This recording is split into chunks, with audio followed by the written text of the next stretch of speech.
we are. Where are we, bro? Oh, man, I didn't know we were live. We're live. Oh, live. We are just outside of Louisville, I think a little bit northeast. We had just hit Interstate 71. For some of you West Coasters, you would call that Freeway 71. And we are headed towards Cincinnati. We are about 70-ish miles outside on our way to Columbus, a little north of Columbus, in Dublin, I think. Dublin, eh? Dublin, yeah. That was a terrible Irish accent. Dublin, eh? Yeah, just throwing some fish and chips. But yeah, we left this morning, left Nashville around 8:45. And I got to say this just for the record that I have picked up Mike on many, many occasions over the last 5 years in which I've given him a time to be ready to depart. I'm usually either on time or early, usually early, although it's kind of shifted to more on time with a slight adjustment now that we have a kid. But today I showed up a little before the predetermined window of 8:45 a.m. Okay, then. To 9 a.m. And there he was, vacuuming. Vacuuming. I gotta be honest. When I got to the door, my first thought was he is grinding some hella coffee beans right now. But ends out he was vacuuming, the front part of his house. And hey, who doesn't want to come home from a trip to a clean house? Exactly. And when you're up so damn early these days, you kind of run out of things to do. Yeah. So I thought I would early for you folks. But yeah, so we are on our way to Ohio 70.3, which will take place on Sunday. I'll be racing. Mike will be up there spectating, doing his Sherpa thing, taking video, checking out, hanging out with our other athletes. And we just got done with an amazing lunch at the Outback Steakhouse. We met up with some of our athletes that live here in Louisville. They were nice enough and had the flexibility to meet us. And we had a wonderful server named Autumn who took great care of us. And now we're back on the road and hope to get into the hotel around between 5 and 5:30. Yeah. Autumn was nice, but I got to say, she brought me my drink and then came back and asked me what I wanted to drink right away. So Mike was, non-memorable. Not that memorable, but, there are worse things in the world. So, yeah, we're headed there, ready to go. It is race weekend for a lot of people. A lot of races going on. I know there's Ironman Canada, 70.3 as well. You got Ohio. I know you've got Chisago, I think is how you pronounce it. And if I'm butchering that, I am certain that those athletes that are doing it or know the race will tell me. They've got a couple distances. I know that race is going on this weekend. So, and a slew of other ones. So lots of action going on. So we are coming to you live from the car, which is this is our third, I believe, Crushing Iron car cast. Yeah, so I am doing the speed limit, just so you know, Allie, and I've got it on cruise control. It would be nice, just for those of you that don't know, this is the Crushing Iron Triathlon podcast. We record every Monday and Thursday. Have been for what'll be 2 years this coming October. If you want more information on what we do and the kind of the full scope of things, you can always go to crushingiron.com. We have information on coaching, training plans, our triathlon camps for 2019, which already have 2 of the 4 camps sold out.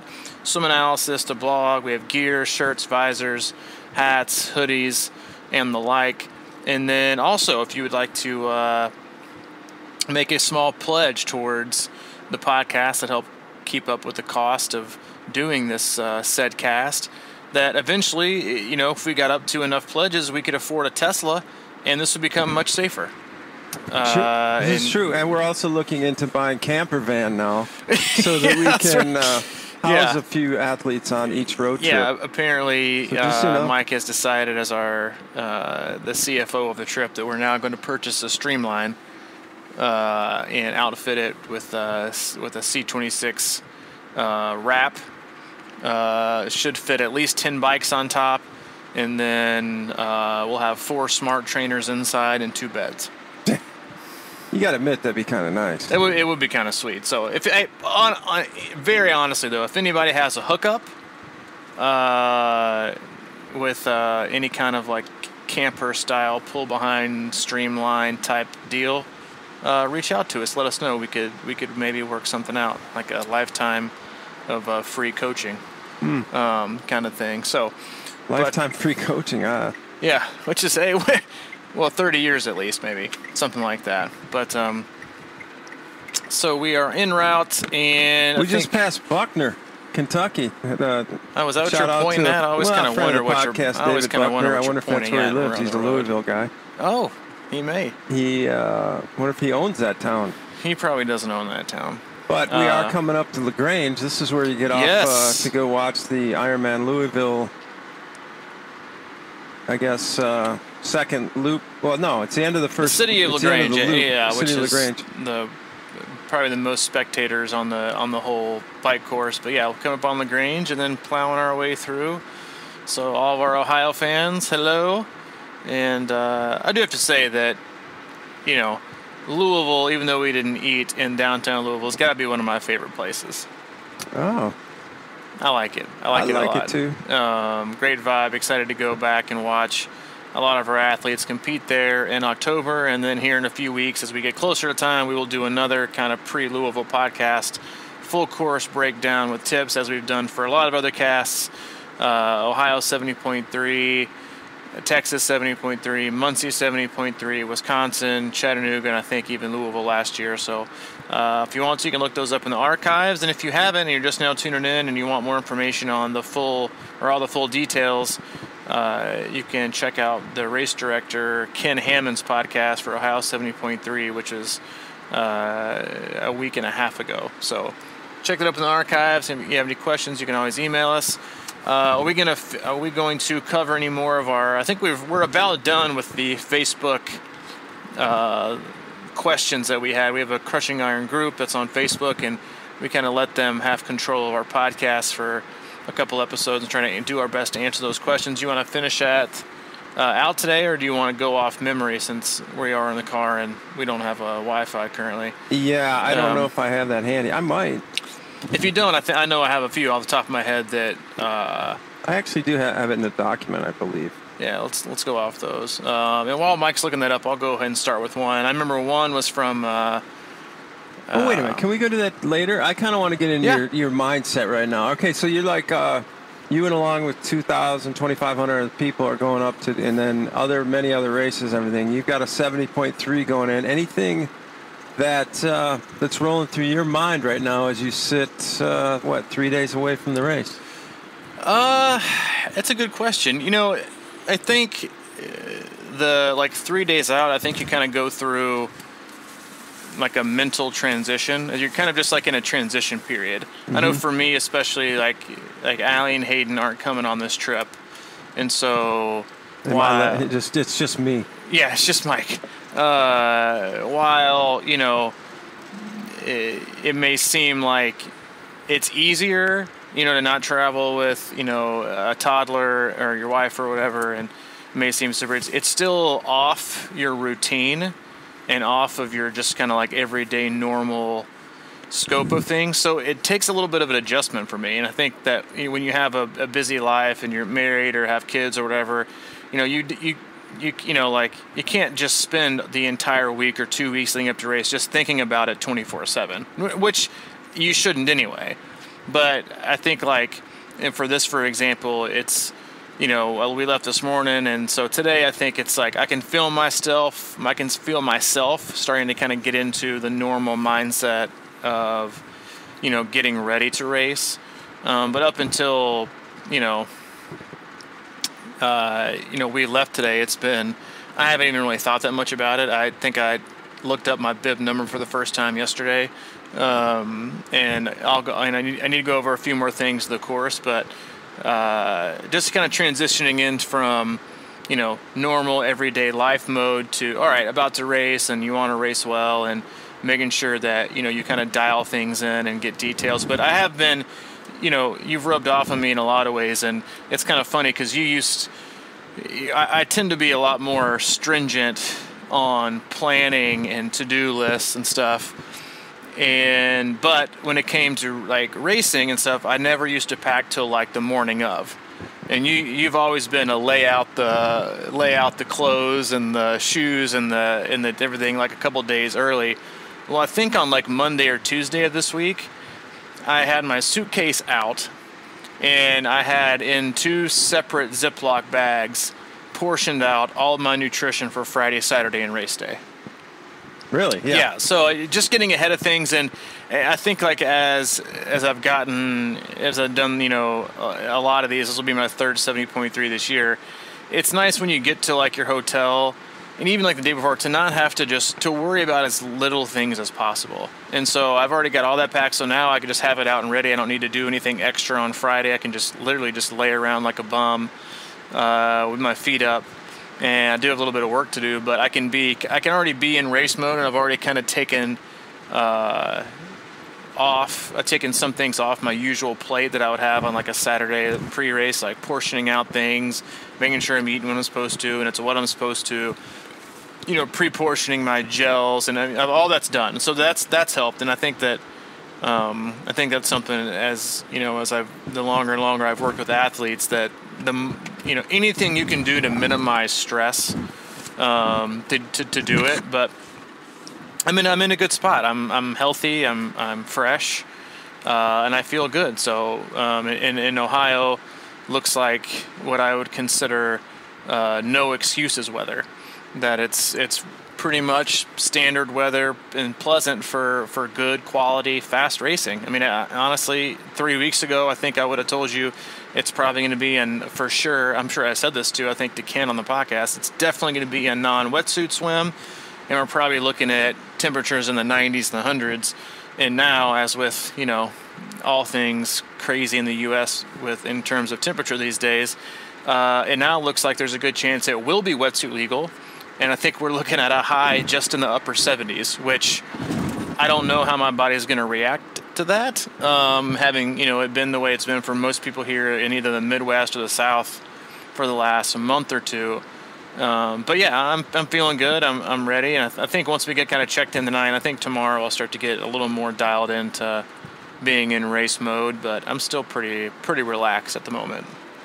Well, we were just talking about that before lunch, about how you can train in hot weather, and then it can be a little cooler on race day, and how that can it's usually sometimes like if a hot race pops up, that freaks people out. But I mean, we kind of feel like that there's something to be said for the other way too. Even though it's nice and it's going to be comfortable weather, that might throw some bad decision making into your day. Yeah, it's not it's, on purpose. Exactly, and it's like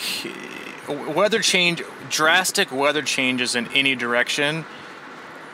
They're not necessarily bad, but they're a pause for paying more attention. So if you're training in 60 or 70 degree weather and it's all of a sudden being 90, well, then you need to make sure that things are changing. Your nutrition plan needs to change. Your hydration plan definitely needs to change. And you're more than likely going to think about and want to adjust and dial back your power if you're, or effort on the bike or heart rate on the bike, because it's going to be so hot. So you got that plan. Well, then if you're like most of us who have been training in, 90 to sometimes even 100 degree heat, you've got it pretty dialed in about the fluids I need to take in and the nutrition I need to take in and the power that I can push at that level, or the pace I can push on the run at 90. But the hydration and nutrition demands are vastly different depending on that temperature. And when you're going from 90 to 100, you're probably used to taking in like 3, some athletes probably 4 bottles of water an hour, and then they're going to get into this situation, and if they're not regimented and controlled and they don't pay attention, then they're going to take back much less. You're probably going to take in less anyway, but we're talking like you're barely going to remember to drink because it's going to be so cool. And then you find yourself behind the 8 ball. And you're not going to get as we were pulling out of the lunch, I was chit-chatting with Adam Embry, one of our athletes, and he was talking about, changing of the seasons. I was like, yeah, man, it's like October and November is what I like to call seasonal doping. You train hard like July, August, and September in these like 90, 95 degree, temps, and then you go for a run one day and it's 50, and you feel like you're freaking, Usain Bolt. It's so effortless because of the temperature change. And so, it's definitely, with the conditions like this, it's going to be interesting, in terms of people's paces, and people are going to want to push more because it feels better. And while that may seem like in the moment a good idea because it feels like it's not going to be detrimental to your performance, if you've been training at, let's say if you've been training at doing this race or any race on let's just say 200 watts to make it an even number, because you've been in 90 degree heat and because that's what your body can handle. Well, 200 watts in like 95 degree heat is going to feel much harder than it's going to feel on race day if you go out there and you get out of the swim, you hop on your bike and it's 68. But watts are watts. And it doesn't mean you can all of a sudden do 220 because it feels better. You've trained your body to perform at a level in certain ways that you just don't need to overextend. It causes, like I said, it's not a cause for concern, because anytime you go to cooler, I wouldn't say cooler, I'd say just more pleasant temperature than what we've been doing, then you're usually going to perform better. But you can only perform better if you choose to fuel correctly for that performance and not the other way around. Yeah, so you may, there's maybe a fine line between taking too much fluid. Is that what we're saying? Like if you don't... I mean, it's hard to take in too much fluid. You can definitely take in way too many calories and just feel kind of bloated and stopped up. But most people, when they go from hot to cold, if they don't have like a specific interval, or like I have like a 15-minute interval that goes off my watch to remind me to drink in case I have for some reason haven't. You might not think you need that in August or July because you're always thirsty because it's always so freaking hot. Well, you get out of the water and you're feeling cool and you hop on the bike and it's 65 or 70, you might not be thirsty every 5 minutes. Yeah. And so you're going to need something to remind yourself, okay, I'm still performing, I'm still using energy, I've still got this amount of output, I need this type of caloric or hydration input. And if you don't remind yourself and take care of that, then you could end up being, I've had more athletes deal with dehydration in cooler temps than I have in hot temps. Because the hot temps, it's obvious. I need more water. I'm more thirsty. I need more water. I'm more thirsty. But you get into cooler temps, like, oh crap. I mean, it happened to me on one of my rides earlier this year. I think like my very first ride at the lab, was like 3 hours. I was getting ready for Texas, and it was like mid-50s. And I still had on like a windbreaker jacket and some gloves and my helmet. So I was actually quite warm, but with the cool air, I didn't feel quote-unquote hot. Yeah. It's kind of like you can create that dry heat to where, like, if you're in Colorado, you're sweating, you just don't know you're sweating. So you can still get dehydrated and lose some of your function that you need to perform well. But I've definitely had, because it's like in the pool. Wait. Yeah. I mean, you just think you can get away with it because you don't feel thirsty or parched or depleted. But then you kind of realize, I think we all kind of do that, and not all, but I think a lot of people, I know I do, in like the winter time. It takes me until my first run to realize it's time for water. Like I can go like an hour because I'm not, it's just not as hot. But anything over that, I need water or electrolytes to replenish what I'm doing. And you kind of get that bonk, but you just don't want that to happen in a race. And like I said, anytime there's a big temperature change, you have to be really, really diligent to make sure you're still, dotting your I's and crossing your T's. Should we talk a little bit about what we were discussing on the way up a little bit, the idea of going from, like if you're shooting for an average power of 180 and you come right out of the gate and go right to it, and whether that's that could be your run pace, if you're targeting a run pace, and starting any leg of any event going right straight from basically 0 to your number, and how that can maybe play havoc with with the rest of the day. Because as we were just discussing, it's sort of like, if you can maintain a consistent pace, a consistent effort, and that feels good, and your body sort of warms up to it and kind of like gets used to it and builds in a well-rounded sort of way, that may kind of get the blood flow going. But if you go from, it's sort of like a dump of lactate,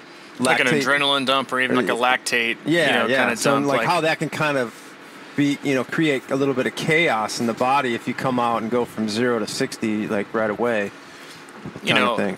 It was a good discussion, and I had this almost on like even like a daily basis in training. I don't know if maybe like one occasion, and like a genuine occasion, I've ever had an athlete say, I think I just started out too slow in this training session. Yeah. It never happens, and even if they think they did, it's because they felt so great at the end, but it's probably they felt so great at the end because they paced it well, so they actually shouldn't have gone faster.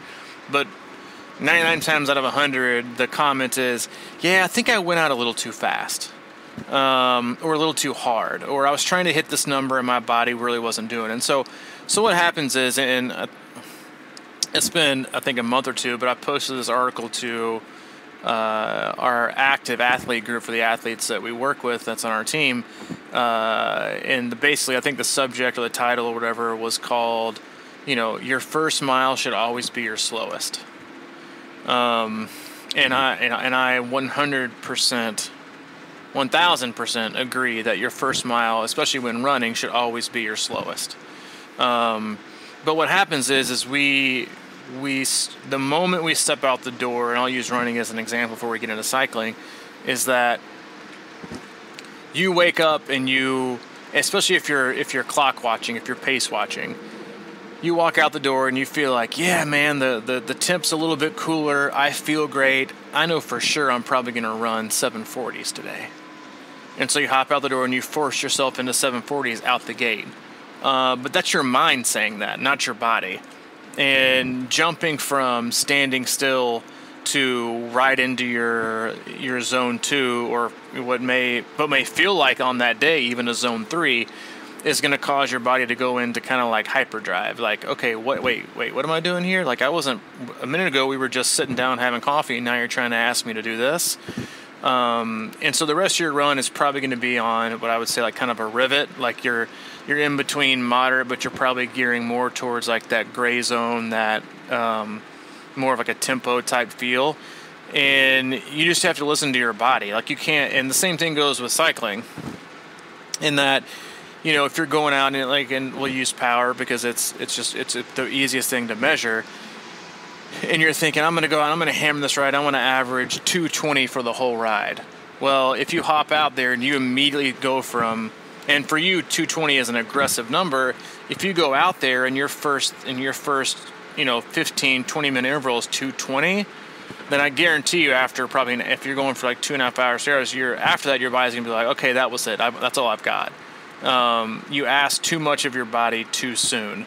And same thing for cycling. Like your body's thinking, wait a minute, I was just chit-chatting in the parking lot with you guys, sipping on my drink and having a Cliff Bar, and now you're wanting to be in like warmed up zone 3 or zone 4 in like 30 seconds. Yeah. And your body basically, like, in my opinion, like revolts on, you're basically force feeding a pace, and your body's going to reject it. Like I don't know. There is no.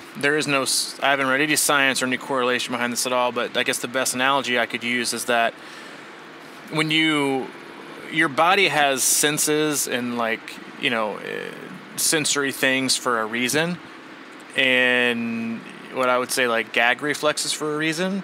And so so think of it as like trying to force feed yourself a food that your body is ultimately going to reject. Initially, your body's, if you take it or try to eat it slow or just chew on it, your body, it's probably never going to make it down your throat, because your body's going to say, this isn't for me, no thank you, I don't want any of this. Or I can have this, but maybe I can only have it in like a bite or two here and there. Small chunks. Yeah, small chunk. Versus I'm going to pinch my nose and swallow this whole, and then what will be or what will be. And then 20 minutes later, you're, throwing up all over the place and making sprints to the bathroom. Like, it's just, you're as much as we want to think it, because that's what we do, we think, is we want our mind to always be in control, but your body has so much more control than you think. And yeah, does your mind, control your body? Sure, but it oftentimes can't control what it's feeling. Like if you can't tell your mind can't tell your body to run a 6-minute mile if it can't. It's just not possible. But oftentimes we tell our bodies to run a specific pace when it's not prepared to, or just doesn't feel it. But that's why I don't think I've ever same thing with like I use in training. I've never had an athlete say, yeah, you know what, I felt great coming off the bike. I had a great run. I just think I still probably could have pushed those first 6 miles a little bit more and come home, feeling great. Never happens. But what happens all the time is, I overcook it the first 6 miles of the run, or the first 2 miles, or 3 miles, or the first 20 miles of the bike. Like, there's a lot to be said for feeling your way into a race and then giving yourself the option. To either push it if you feel great or just stay controlled. Because the effort that I'm a most fan of when it comes to racing is what I would consider like controlled solid. Like it's a solid effort and you feel controlled, but it's not. It's an effort that is taking energy, but it's not an effort that's taking anything out of you. If that makes sense. Like every effort, everything you do is going to take quote unquote energy, but you don't feel like it's a depleting type energy. You feel like it's just, the required work to get the required effort. Yeah. Well, I'd like to look at it sort of as almost a building energy to a degree. It's like you're stacking, layers on top of it, just thin layers, but you're going upwards instead of like falling backwards, And when we talk about this idea of going from, straight out of the water right to 220 watts or whatever. I mean, we blatantly ignore the simplest concept in all of sport, and it's called the warm-up. Yeah. It's like that warm-up has lasted for decades and hundreds of years probably for a reason, because it's something that your body has to go through. And if you're going to go right out of the water into like a hard, to your peak or your goal effort on the bike, that technically feels harder than that goal effort is what I'm getting at. Is sort of like I think that you're let's just say for simplicity's sake, if you're doing a half Ironman and the number that a lot of people throw around is at 80% of your 80% is 80% of your effort. So if you're going out and trying to get 80% of your effort, that 80% number will feel like 90% if you're not warmed up to your body, is what I'm getting at. So all of a sudden, you're not even in that. So your real 80% is lower at the beginning. Yep, and it should, and like as you get, a lot of people, depending on like their current fitness level, they get stronger as they go. That's how I am. But that can only happen if you haven't just totally wiped yourself out at the beginning. Like, if you go to like a local 5K or 10K race, or even like an open half marathon, the fastest runners there, you don't see them standing still and doing these like completely pointless like toe touches and quad stretches, and they're like I'm telling you, man, I do this like 1 or 2, 3 like quad stretch and quad stretch here, then I touch my toes, bounce them down like 5 times, and dude, I am ready. Yeah. I'm ready to spring to life. I'm ready to go from zone 0 to zone 20. The best, the faster end, the pointy end of those athletes, what do they do beforehand? They run. Yeah. They get, Kobe Bryant always says, before every game, I like to get a good lather.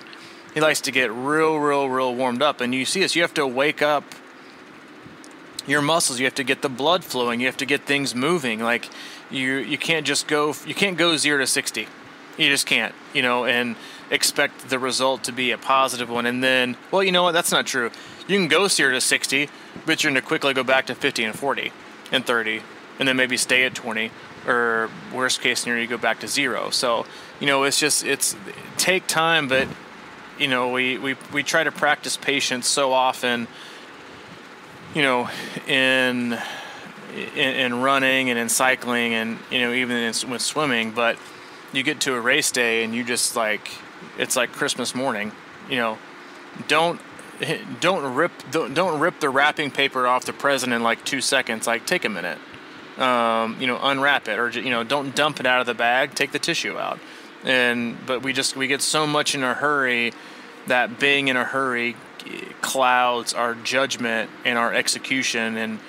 And judgment and execution are arguably the two most important things that you need to stay on top of. In terms of your race plan and hydration and nutrition and power and pacing in any race you do, regardless of distance. It's pacing. We were talking about it earlier, and I was thinking of an analogy, and it was always with this when I was thinking about back in the college days earlier, when you could just drink, sip on light beer all day long. You could pace yourself with a kind of a lighter thing, and then if you're towards the middle of the day, if you started putting shots into that, you would be spiking your, that it was kind of that similar deal where, it's about pacing, like with stuff that your body can handle, I guess is the best way I'm trying to say it. So you can't, if you come out of the gate and you push yourself into that, I think, what may be sort of the target is zone 2 might actually be zone 3 if you don't warm up. At least the way your body feels.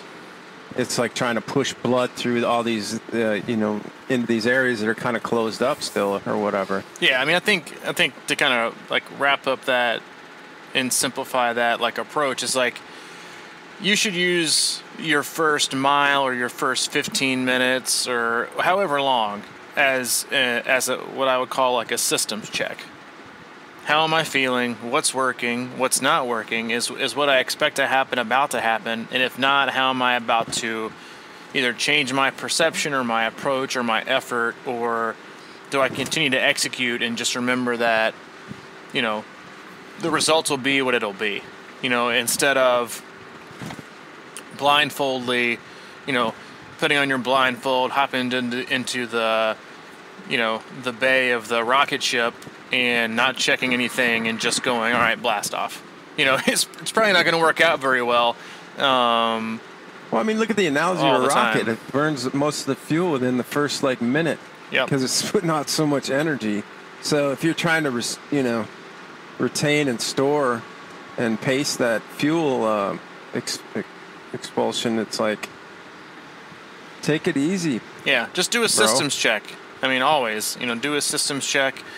And, I always, if I ever do look at my watch, and I'll do this especially on long runs, really not short runs, just because I won't look at my watch. I'll just have kind of intervals that I'll go by that go off. But especially on my long run, if I think I feel a certain way, then after about 30 minutes, I get to this certain point where I run from my house, I won't check my watch until I get to this point. And before I look at my watch, I make a guess. If I'm, this feels like I'm probably about a 7:45 average. And if I'm feeling really good and I'm really aware, I'm usually within about 3 to 5 seconds. But if, right now, these days, it's been a lot harder for me to gauge effort versus temperature versus pace and, what am I actually getting, then I know I just need to be more aware. And then after that, with that awareness comes the most important aspect of what I would just call acceptance. It's just going to be what it'll be. There's no, that's why sometimes it's frustrating, I think, for athletes who are stuck on heart rate or pacing zones, and they go out and they can't run until 3 o'clock in the afternoon, and they're like, wait, I'm supposed to hold this pace? I can't do that. It's I'm about to fry. Or I've got to stay zone 2, but that only allows me to run for 2 minutes before my heart rate spikes so high. Now I've got to walk for 20 minutes. So it's just, it's acceptance and learning your body and allowing, and you can't learn your body if you go from 0 to 60 every single time you go for a workout or every time you go into a race. Yeah, all right, let's get to some of these questions. I got a few more here. Okay, Summer Scandrett, sitting here watching mountain bike races and missing the trails. Do you ever prescribe cross-training during Ironman training or only in the off-season? I imagine not during training for fear of injury. Very good question. And she is right on one thing, is that, listen, I am not anti-mountain biking at all. I think it's great. It is wonderful training in general. And I don't consider it cross-training. I mean, it's cycling is cycling, and mountain biking allows athletes, especially triathletes who a lot of times don't have a huge experience in bike handling, to experience and become a better bike handler. It also really, really helps you in terms of learning how to gear your bike appropriately, how to, you're either going to have like a lot of times either like a really, really, really high cadence or a really low cadence. It's great strength work. But no, I mean, I have had athletes before where I prescribed it once a week, do mountain bike, or I usually give or maybe it's even an option, like do this or take your mountain bike out for an hour and a half. But as you said, with that also comes risk. And especially with mountain biking, that comes down to like really knowing your athlete, and then understanding what kind of trails said athlete is going to be tackling. If they're a super experienced mountain biker and they're not going to be tackling crazy hard trails, then go for it. But if you're an okay and average bike handler, and you're going to be tackling fairly difficult technical trails, then maybe not the best idea. I had an athlete go out for a mountain bike ride, or did an Xterra race, did well, but injured himself in the process. So I mean, like, listen, every day you leave the house to run or ride or drive anywhere, like you obviously you're taking a risk, or something may happen. So you don't need to live your life as a bubble boy, but I think you need to always do like a cost benefit analysis of, all right, this does sound fun. Like, I've had more athletes get injured in non-training related things than actual training. Like, yeah, I just thought playing this pickup game of basketball would be fun. 2 days, 20 minutes later, torn ACL or torn Achilles or whatever. Like, it's just, it's a give and take, and you should always keep things fun. But no, I mean, I think that, mountain biking has a huge benefit, and can definitely be used, especially a lot in the off season as well. And if you follow a lot of pro triathletes, a lot of them will go into like only riding their mountain bike for a certain period of time, after like the main part of the season. So it's a great question, which, as the most answers that we give, there are definitely many layers.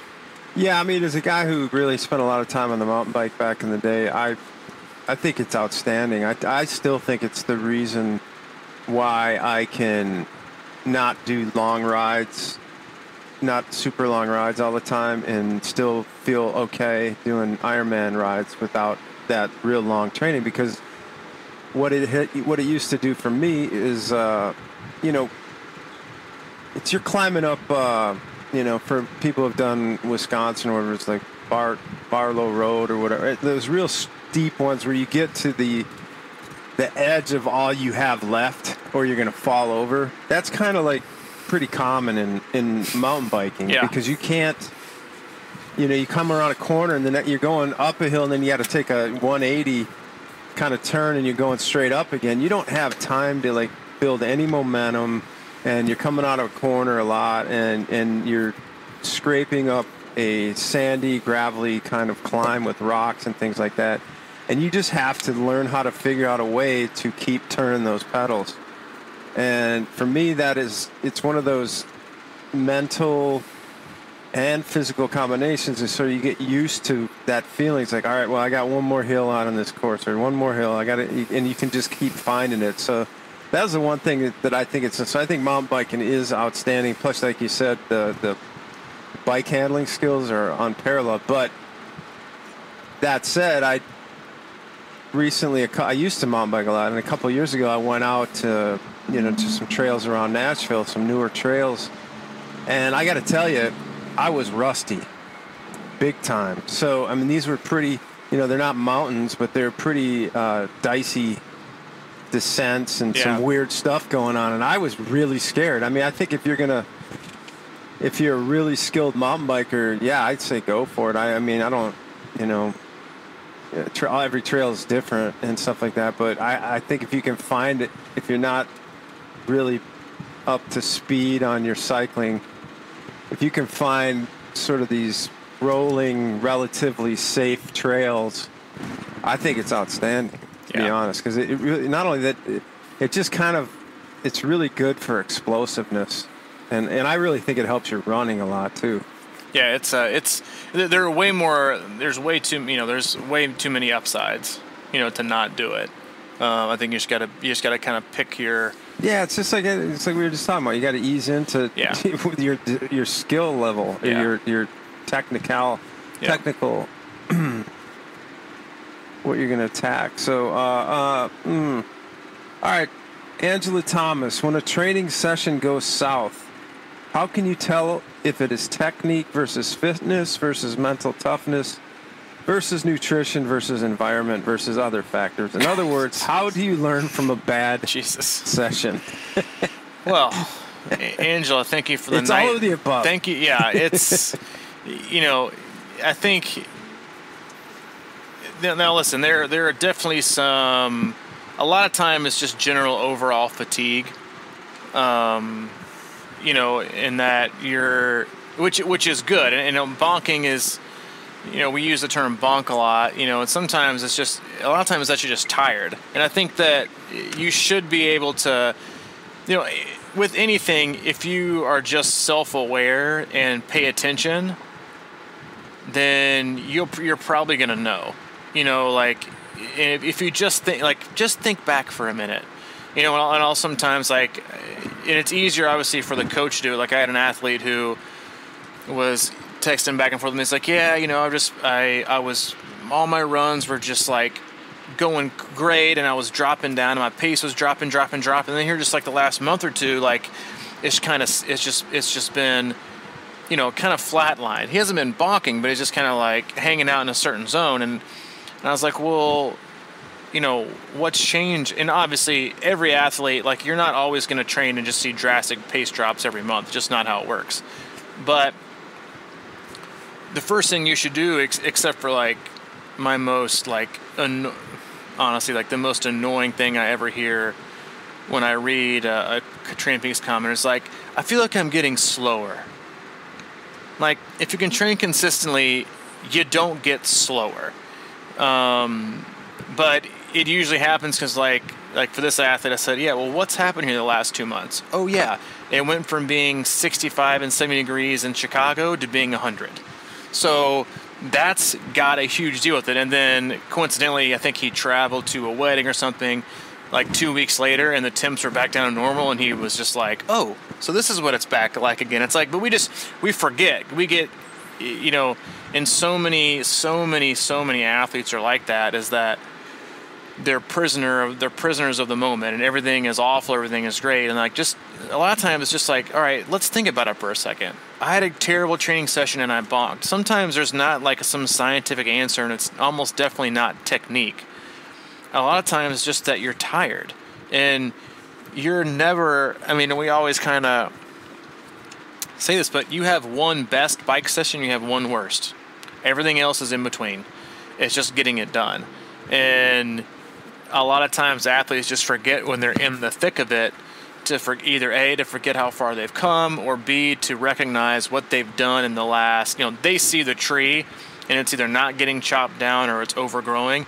They don't see it's what's happening to it in relationship to the forest. Mm-hmm. Does it need to be cut down, or does it need to be overgrown, or does it need to be left alone? But they just see what they see because it's happening in the moment. And as a coach, a lot of times your responsibility is to peel back layers, and think are you getting slower post-race? No. You're tired. As you should be. And now the answer behind said tired could be a lot of things. the answer behind said fatigue or the bonk or whatever you want to call it, or just a crummy workout or not hitting your usual numbers, could be anything. And what you don't see, and this is where like athletes really need to be dependent or independent and think, independently of themselves, is all right. So did you get a lot of sleep last night? No. Okay, well, that's probably a reason. Is your life super stressful? Yes. Okay, that's probably a reason. How is your fueling? Oh, well, I was busy. I didn't drink much water all day. Okay, so what'd you expect? Like, yeah. We always expect everything to work optimally when our day or our life doesn't always respond and give us that optimal opportunity to fuel properly, eat great, get perfect sleep, have no stress. It's just, you just need to be aware, and never jump to a conclusion before you go first to context. All right, where does this ride fit in the last 72 hours? Is it really that bad of a ride, or is it a ride that was a struggle because of A, B, C, D, and E? And 99 times out of the 100, that's the answer. Now, if you have 3, 4, max, I would say like 5 days in a row of crummy workouts, then usually means you're overtired. And then the only way to kind of reset and get back at it is to probably take a day off, or just focus a day on sleep. But I mean, I can't tell you how many times a week one of my first responses and Training Peaks under comments is fuel like a champion. Fuel like a champion. Like, it sounds like, oh, I'm not trying to be Michael Jordan, but going off like 2 pieces of toast and an avocado all day long is not going to yield the best trainer workout at 6 o'clock at night. Yeah, but you get away with that for a day or two, or not even for a day or two. I mean, it's like you might think you do good on the first day, right? But you're still not. Like, you're still not performing at your level. But you got to stay, Ingrid, if you're listening, pick up your water and drink it. She's like an athlete that I talk to all the time about. You got her life and her work is so busy that, she'll go out for a run, and she lives in Florida where it's, already where it's hot like 24/7, and, has barely drank any water at all day or eaten anything. And I'm like, well, what did you expect? You didn't bonk, because in order to bonk, you had to probably start somewhere, but you just, you can't start with empty tank and expect to go 100 miles. Yeah, a lot of times what you ate today isn't what is really working. It's yesterday. It's like a cumulative build of nutrition. Like, yeah, you're in terms of, especially right now. One day it's going to snap. Yeah, and especially like right now with how just kind of aggressive and oppressive these temperatures are. Like, remember, you're not just fueling for your workout, you're fueling for your next workout too. Yeah, because if you don't fuel well enough, then your recovery is going to suffer, and no matter what happens, you're not going to be able to have a successful workout the next day. So, Angela, good question, but if you just think back and put away the magnifying glass and kind of pull out the telescope to look at it from a much farther view, I think you'll usually figure out the answer. Yeah, and sometimes too, it's just kind of on the theme of things is, if you go out and you're trying to do a certain workout and you don't have that workout, just do something easy. You know what I mean? Like find success in the workout. And that may be not doing the exact prescribed workout, but getting through it on a, easier level, one that your body can handle, your mind, and, can get through. And that then becomes a mental success story, and you don't always think you're getting bad workouts, even though you're not crushing it per se. Yeah, I mean, and don't get me wrong. There are times where I can visually see, and when you look at an athlete's workout, if they have like power and heart rate and whatever, I can see more than likely if it's been like an actual nutritional bonk. The way that the power goes way down and like the heart rate stays the same, when is usually a really good indicator if an athlete's bonking because of nutrition, because usually what happens is the reverse. If they're overdoing it, then their power will drop and their heart rate will go higher, because they're trying to put more effort to do less. But there are definitely some of those, but more oftentimes than not, the answer is just life. And then you just kind of have to piece together what part of life it is that's causing this workout to be a struggle. Or it's, hey, I ran 13 miles yesterday. Why am I expecting to blow this workout out of the water? You know, a lot of times it's your expectations a lot can give you the answer. Yep. All right. Vanette Gonzalez, hills. You power up, use the granny gear, or use whatever gets you up there. Is there a strategy for climbing besides more hills for breakfast, lunch, and dinner? Always more hills for breakfast, lunch, and dinner. We are huge hill fans on the podcast, and for good reason. So your first answer is always going to be more hills, more hills, more hills. Even for snacks, like bedtime snacks, have more hills. Hills are king. Hills are king. But to answer your question, and I'm not really sure why you're answering this because you're doing Ironman Florida, but for that one bridge that is Ironman Florida, it is, lower gear, higher cadence is almost always the answer. Now with the caveat of you don't want to be going backwards either. Like, easier gear doesn't mean going slower, going backwards. It just means it's easier for me to consistently move forward in kind of like a good rhythm than you see some people who are stuck in like a really big gear, and you can see them, like shifting like all the way to the left and then all the way to the right and then all the way to the left. Like they're just pounding and mashing on the gears when they at 40 to 45 RPMs. You're thinking you could probably just gear down and spin out around at 70 and be a lot more fluid with your control of this hill. And so a lot of it comes with practice, but spinning up a hill, is almost always the answer.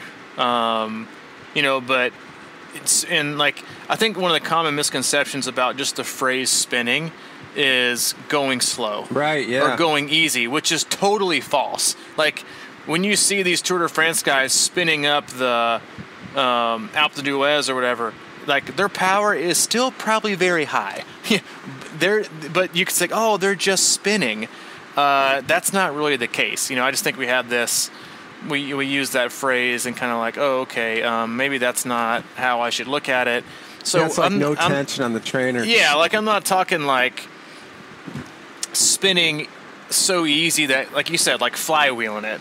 Mm-hmm. It's listen, everything in training is almost about return on investment. Am I mashing these gears and going like way over my threshold to get to the top of this hill 6 seconds faster than the person who's gone in the easier gear and is going to be 6 seconds behind me and whose heart rate has barely changed? While the fact is they're probably going to pass me on the downhill because I'm gonna sit straight up at the apex of this hill and sit up and be gassed and just coast down while they're just going to keep on powering through. Mm-hmm. It's about return on investment, but as much as you can tell somebody to do it, the best thing you can do is practice. And we will see you here at camp in about 3 weeks on Natchez Trace, so we will practice. Yeah. Consistent, pressure, power. That's the thing I always think about when I'm climbing hills. I always try to get that full stroke and really... And it's a momentum thing. It's like finding the momentum uphill.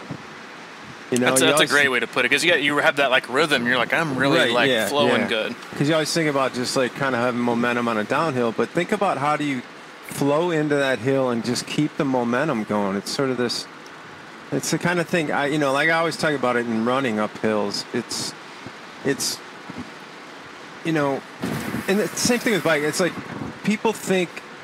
I think naturally that they have to just do that left side, right side sway and do that power thing, but you really need to focus on constant pressure more than anything, and that momentum of the pedals. It's that consistency, sort of like swimming. You want to have a good rhythm. You want to have a great rhythm on your pedals, and I think when you're running uphill, you want to have a great rhythm of lifting your knees, more than pushing off and like really using a ton of energy. It's the same kind of principle. You get a little bit of a forward lean, and you try to make that hill flatter or something. It's like, don't look at a hill all the time. I mean, sometimes you just, you can't, you get towards the end of a race and it just feels like that, whatever. But to throw your knees up, basically, when, that part of hill climbing on a bike and on a run has always served me well when I can, when you can, and that's, you have to train for that, right? Like you're saying, it takes practice, and you can't just... Like, do you ever see anybody's run cadence increase? Or, excuse me, do you ever see anybody's run cadence decrease going up a hill? No. Yeah, right. Their cadence increases incrementally. Yeah, it's like, you don't ever see, like, oh, man, you should really quit overstriding on that hill. Mm-hmm. Because it's, like, your return on investment, it's just to go a little bit faster is going to be so much greater. And so, yeah, it just takes practice. And again, going back to the Summer's question about the mountain biking, again, another +1 for the benefits of mountain biking, in that, you're always adjusting on the hills and you're always spinning, because nobody likes to fall over. Uh-huh. All right. Okay. Carl Gorski, after finishing a 70.3 a month to go until your next 70.3, how do you sandwich the training between the two, with recovery days, then jump to peak phase again? Well, you're not really going to go to peak phase with what? What'd you say, 6 weeks? A month. No. There's no such thing as a peak phase in between, like, sandwiched into, you're almost at recovery and then race. And this is like one of those where the answer is 100% totally dependent on an athlete. I've got some athletes that, will do a race and it'll take them 2 weeks to recover. A, because that's what their fitness level is, or B, because they, like, raced perfectly and they left everything out there. So they're just demolished. Then you have other athletes who, might not need as long of a recovery, because they, are in great shape and they raced okay, but they bounce back quick. Or then you might have an athlete who, raced and then had a very poor run, so it was more like a long training day, and they can probably just bounce back in like 2 or 3 days. And so it's the only kind of answer I give you is there is no re-peak after when you're doing 2 70.3s in 4 weeks. It's going to be race, and then the peak that you're gonna get is because your race should have been another big training day stimulus, so you should be in better shape if you recover well, and then it's just about waking the body up and making sure that it's not shutting itself down and quote unquote off season mode. Sounds good to me, man. We're almost in Cincinnati. We are. We're getting close to, I don't think we're officially in Ohio yet, but I think we're flirting with the border. The Big Red Machine. Are we going to catch a game? Ball game? We're not catching a ball game. Wow. I couldn't be any more bored watching or talking about baseball. Really? Yes. I used to be a fan, and you go through these phases too, where you love it and then you hate it. So well, I've got you've given it up 98 times in the last 5 years. I don't love what baseball is becoming. That's true. I used to watch the playoffs no matter what, but I'm even just disinterested now. But jeez, dude, there's a new, they have all these young whippersnappers out there kind of calculating all the statistics and plugging them into their blender and then seeing what else new they can come up with. And the one I saw the other day, is it's not ERA but DRA. Deserved run average. Oh, Christ. So, I know we're on a triathlon podcast, but man, this has really been eating at me. Sometimes they're just like, this young kid was on the Major League Baseball Network set the other day talking about deserved run average. And basically it's so if he throws what was technically should have been called a strike, but the umpire called it a ball, they're not going to hold it against the pitcher if the next pitch gets a hit that drives a run in. So they're taking away all It's like, you got to be kidding me, dude. They don't understand, man, that 90% of the game is a head game, trying to get that umpire on your side. Oh, it's got to be fair. We got to have the fair. Look, and then there's another. The moment you add one human, none of it's perfect. Exactly, and that's why I love it. I always call baseball a metaphor for life, and they're trying to take life out of that, just like they're taking life out of life half the time. Honestly, I don't think we want a society where everything is always perfect and everything always seems fair. No, we don't. God. And that's why baseball's gotten so boring. That's what the point of life is. That's what the point. I think about triathlon, man. The quest for perfection, how difficult that is. But what if you could just go out and do all this stuff like the way you planned it? Yep. It would suck. It would be boring. It's like, oh, okay, I just went out and I threw my tri-calc on, and that's exactly what I did today. Yep. It's like triathlon Tesla. Yeah. I woke up, I put all my coordinates in. And enough of you anyway. Yeah, I think it's that dude's driving me crazy. Me too, dude. I can't. Elon Musk, if you listen to our podcast, you should unsubscribe. Just chill, dude. Just go to Mars or something and do this shit. I think his company's going to go belly up in 3 years anyway. Well, but it doesn't matter, though. He's already got his brand. I just really think he should find another planet and just take things to a new level over there. That'd be awesome. Yeah, and then move there. Or take baseball with it. Well, check this out. So the other thing, real quick on that DRA thing, because if this is what it says. Deserved run average. If it's an abnormally warm summer evening and it's a home run favorite environment for the ballpark, if a home run goes out and it's abnormally warm, they're not going to hold that against the pitcher. Right. So Colorado home runs never happen. Just like, what are you talking about, man? Because don't you hit like more home runs at the Rocky Stadium than any other stadium because of like the altitude thing? Yeah, exactly. They probably won't hold that against the pitcher too. Or are you allowed to hit homers in right field because it's shorter distance, or is that like those don't count? I don't know. Jeez Louise. You know what we should do? Here's what we're gonna do. You got tri-calc. We're gonna create DTT, deserved triathlon time. So basically, you're gonna send us your actual time, and then we're going to basically calculate all the obstacles you've had in the course of your life and how difficult training was and your injuries and the course conditions, and then we're going to spit back out what your actual DTT was. Oh man, I like your that deserved so much. Triathlon time. DTT.